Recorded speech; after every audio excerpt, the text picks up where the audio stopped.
Contact Entreprise vous présente Libreco.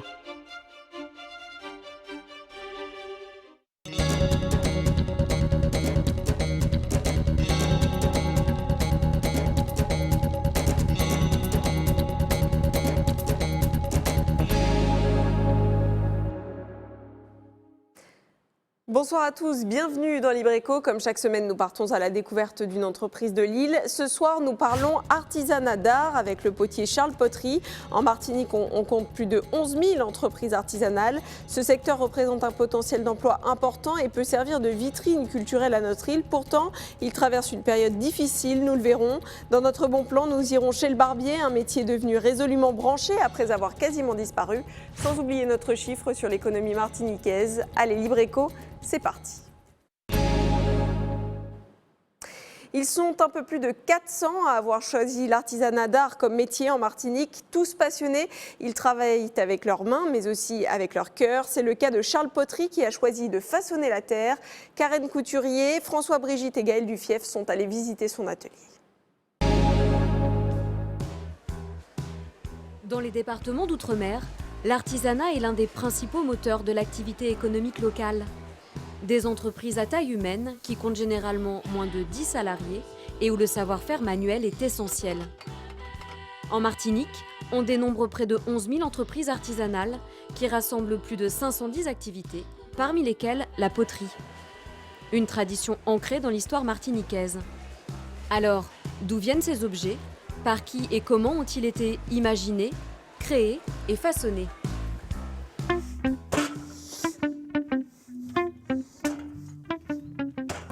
Pour le métier de potier, la terre c'est l'élément essentiel.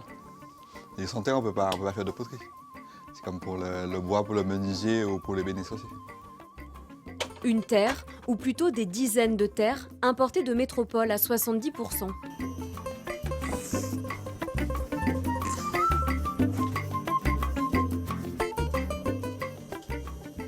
Donc en tant que potier, moi je fais beaucoup plus d'utilitaires. Parce que ça c'est sûr aussi qu'en Martinique non plus, on n'est pas très nombreux à faire de l'utilitaire. Tout ce qui est vaisselle, donc toutes les assiettes, des bols, des mugs, des tasses, des théières, enfin, vraiment tout ce qu'on trouve je dirais, dans la maison. Des carafes comme celle-ci, Charles Poterie en tourne en moyenne 20 à 25 par heure. Mais le travail est loin de s'arrêter à cette étape. Chaque pièce sera ensuite essorée, polie, séchée et enfournée pour une dizaine d'heures de cuisson.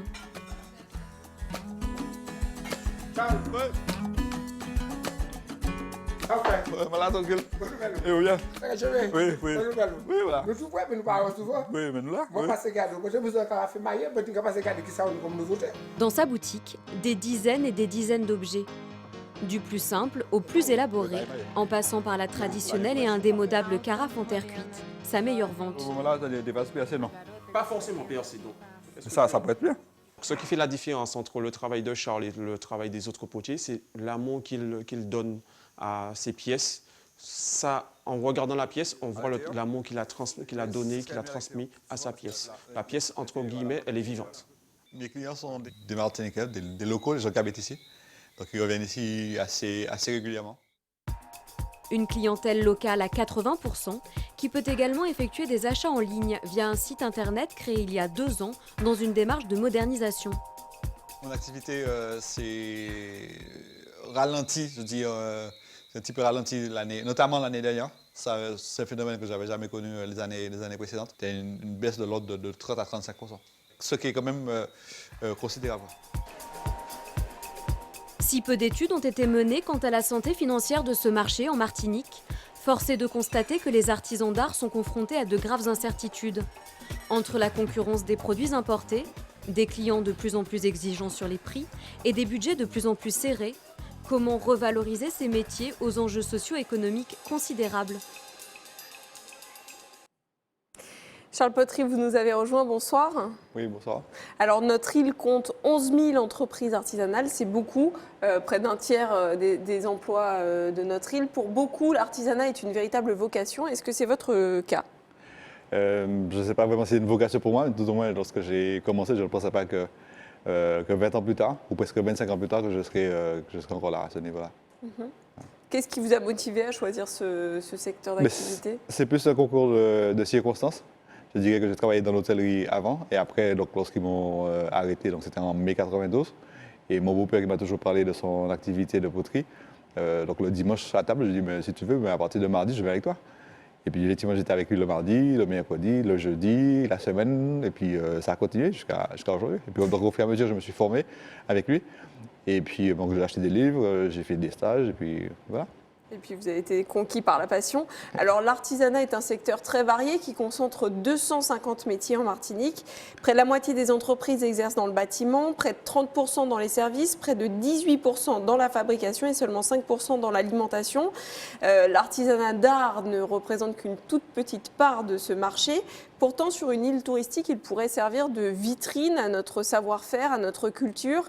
Qu'est-ce qui fait qu'aujourd'hui ce secteur a du mal à se développer ? Les raisons sont probablement multiples. Il n'y a pas une raison bien déterminée, bien précise, sinon on aurait déjà résolu le problème. Donc il y a les commerçants qui ne jouent pas forcément le jeu. Souvent, ils ont tendance à vouloir acheter tout le temps des produits de moins en moins chers.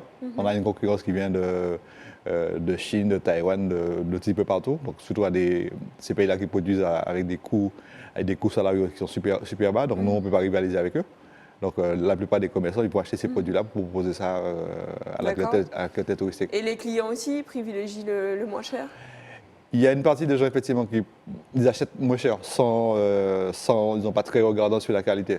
Et puis il y a d'autres personnes qui vont, je ne vais pas dire ils vont tout le temps chez des artisans, mais certains font l'effort effectivement de venir, comme certains clients que j'ai, qui viennent presque, je crois, une fois par semaine à l'atelier pour choisir des produits. Votre clientèle est une clientèle locale à 80%. Est-ce que c'est un choix?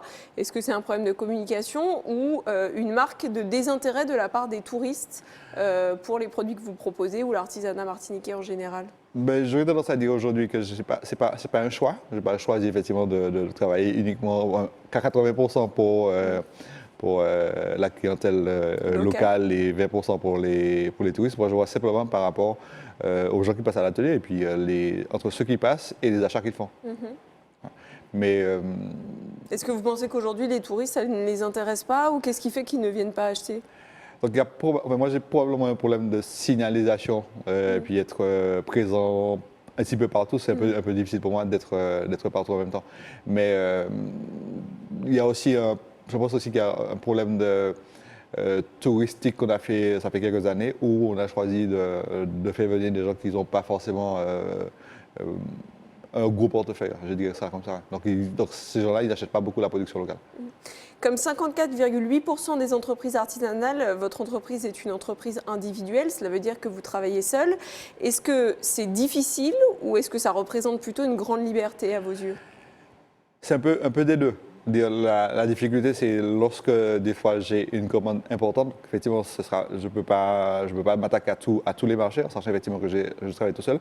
De l'autre côté, effectivement, ça me permet effectivement de pouvoir travailler, je dirais, beaucoup plus tranquillement. Parce que je n'ai pas cette contrainte d'avoir un ou deux salaires à payer à la fin du mois.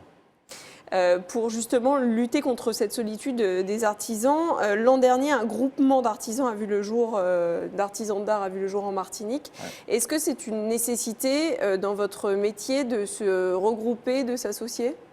Oui, enfin, même nous, au niveau de la poterie, nous, on a créé l'association Potier de Martinique en l'an 2000.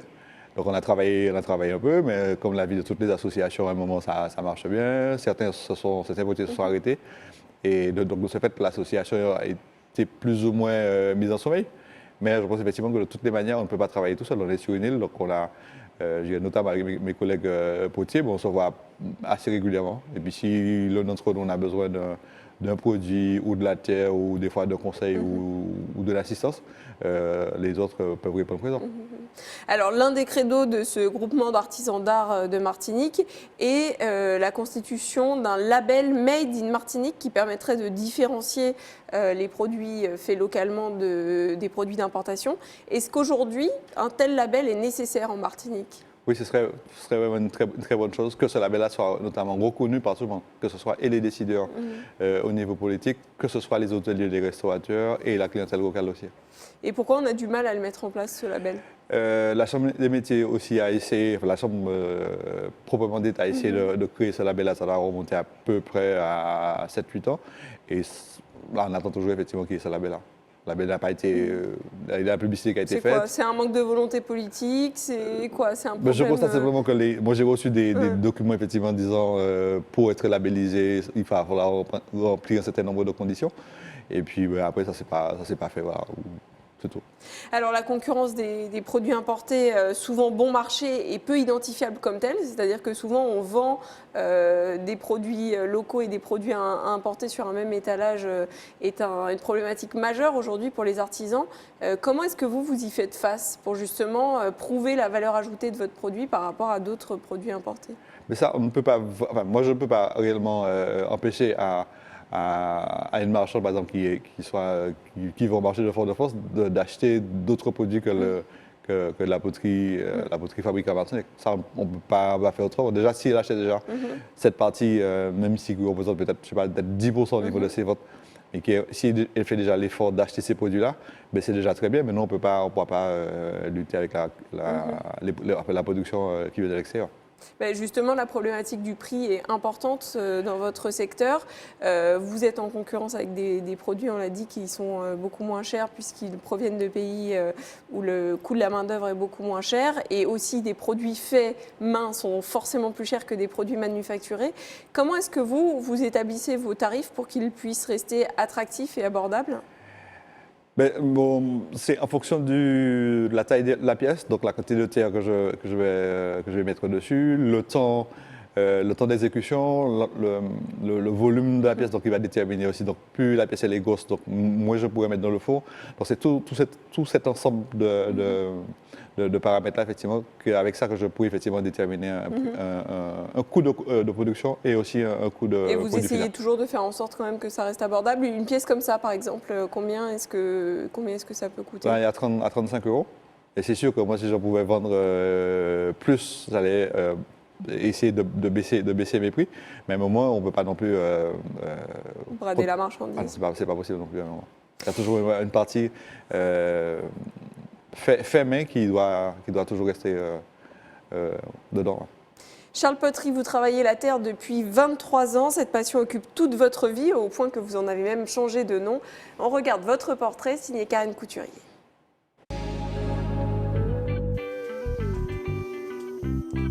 Depuis bientôt 23 ans, Charles Potery, de son vrai nom Charles Ménage, transforme la terre.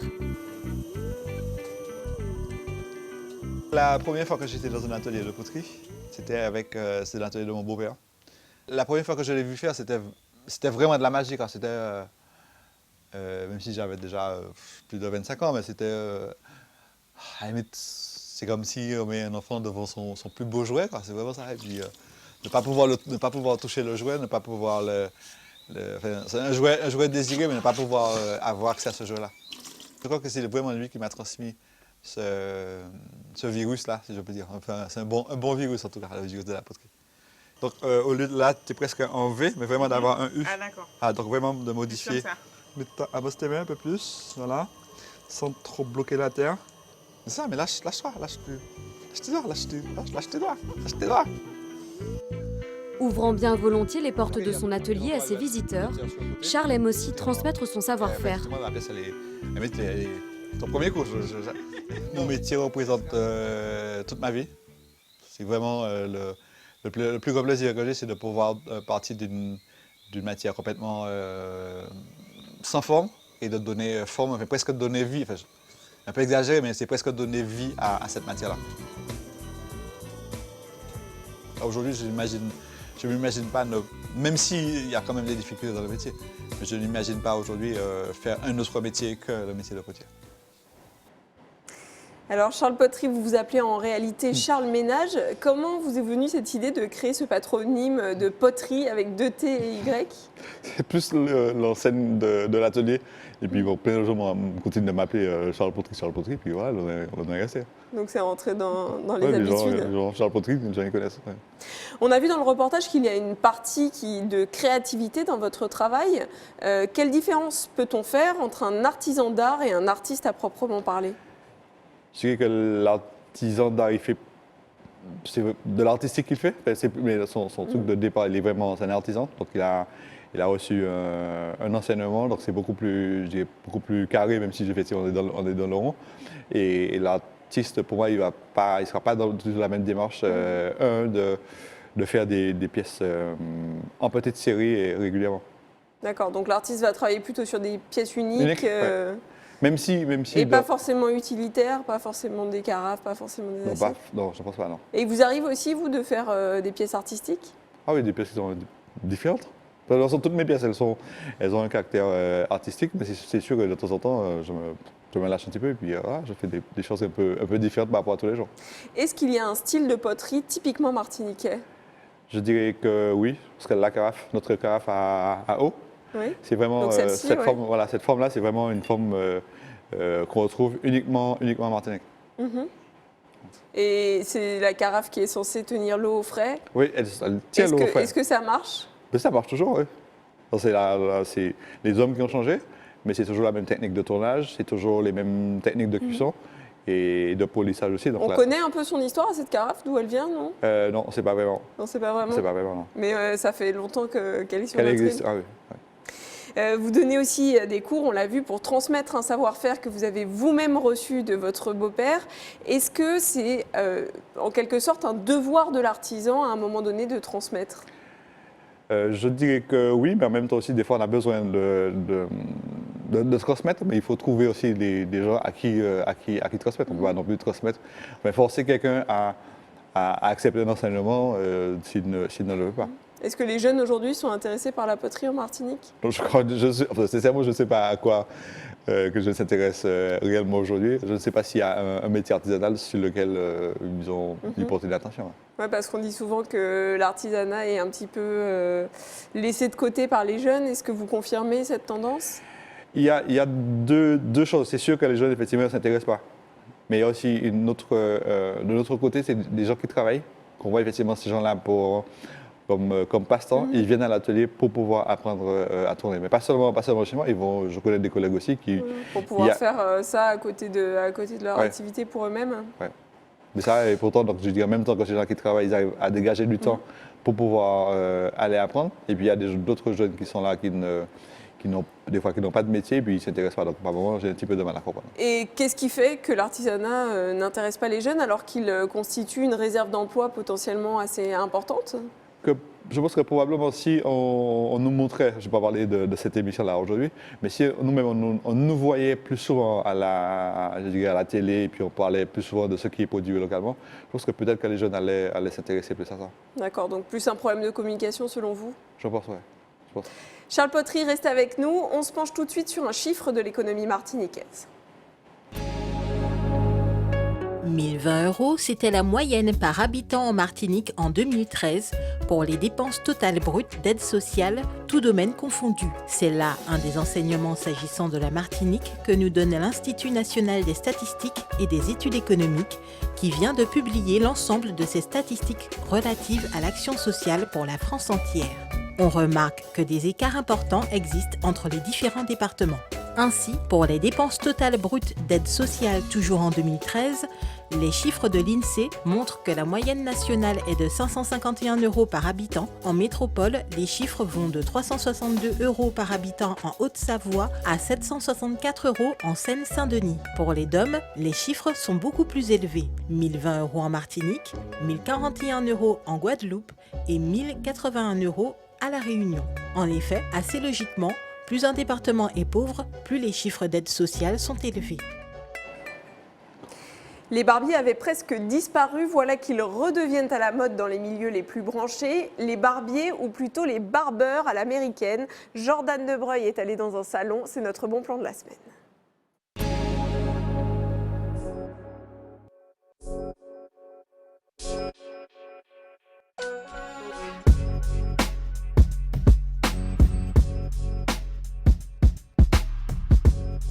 Les hommes sont de plus en plus poilus.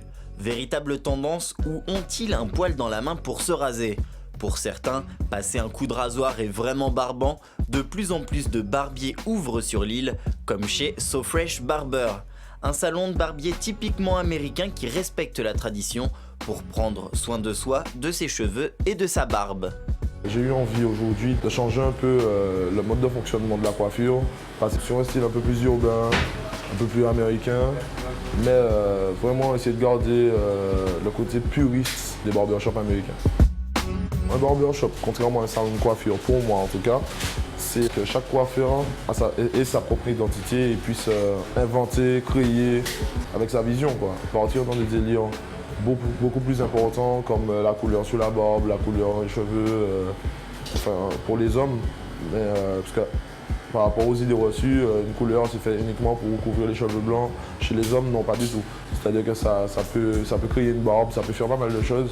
Installé depuis 2 ans, Frédéric est un jeune entrepreneur à tout juste 26 ans. Après avoir travaillé dans divers salons de coiffure, il décide de se lancer à son propre compte et être jeune patron, ce n'est pas tous les jours facile. Se placer aujourd'hui devient de plus en plus difficile.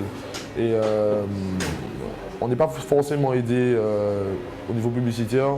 Bon, des fois on dit oui, vous avez droit aux aides de la région, etc. Mais on vous donne des dossiers monstrueux à remplir, des papiers à ramener que, bon, des fois, le plus souvent qu'en moins, ça vous dégoûte avant d'arriver au but, vous êtes déjà dégoûté. Donc, il faut aussi beaucoup de communication, beaucoup d'entente au sein de l'équipe, puisque bon, ici on fonctionne un peu en famille, on ne fonctionne pas vraiment en équipe.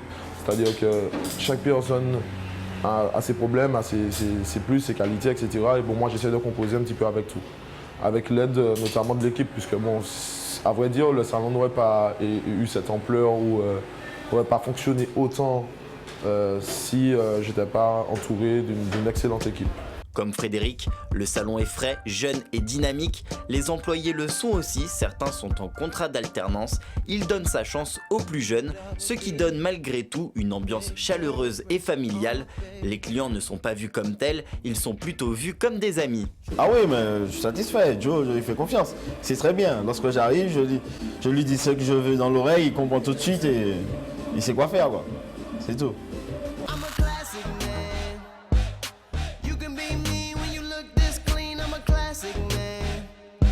Pour environ 5 €, on s'offre une belle coupe. Tondeuse, rasoir, lame coupe-chou, avec cet arsenal, le coiffeur se transforme en barbier aux mains d'argent, un art surprenant qui vous la coupe, je parle bien de la barbe. Voilà, on voit qu'il y a aussi des artisans jeunes dans ce reportage. En guise de conclusion, j'aurais aimé qu'on s'arrête sur votre travail. Donc, si je prends un service AT comme celui-ci, qu'est-ce que ça représente comme temps de travail et comme difficulté technique ? En temps de travail, on est à peu près à une journée en cumulé. Pour la théière ou également pour les Pour la théière.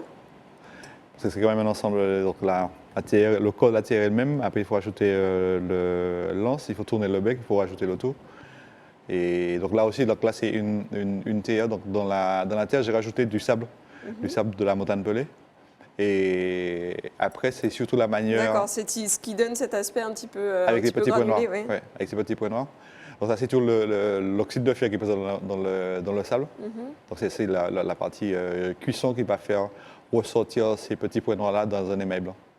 D'accord. Et justement, pour une pièce comme ça, est-ce que vous utilisez de la terre locale, de la terre importée ? On a vu que vous étiez parfois obligé d'importer de la terre. Si, il y a des pièces sur lesquelles on est obligé effectivement d'utiliser une terre importée. Je sais pas tellement celle-là, mais par exemple les cétaces-là, c'est une terre qui arrive en poudre. D'accord. C'est-à-dire qu'elle est complètement défaut, elle est en poudre. Donc à ce moment-là, c'est une terre pour le coulage. Donc ça, on n'a pas de terre de coulage en Martinique. D'accord, donc c'est parce que toute la matière première n'est pas existante sur notre île. Elle n'est pas comme non plus comme moi je voudrais qu'elle soit. Et comme je vais en stage régulièrement, donc il y a des propositions, il y a des gens effectivement qui amènent des savoir-faire effectivement dont on a besoin. Merci Charles Potry d'avoir été avec nous. Avant de vous quitter, je vous laisse découvrir l'agenda Contact Entreprise de cette semaine. Dimanche 20 décembre, course du souvenir avec 18 équipes d'entreprises participantes, La Poste, EDF, Crédit Agricole, MG Audit et Expertise, Chocolat Hello, Leader Price, Decathlon, GBH, Aqua Environnement, SMPA, Monsieur Bricolage Petit Manoir, BNP Paribas, Banamart, Contact Entreprise. Départ 7h du Morne Rouge, arrivée front de mer de Fort-de-France. Libreco, c'est fini pour ce soir. On se retrouve la semaine prochaine pour découvrir une nouvelle entreprise. Passez une excellente soirée sur ATV.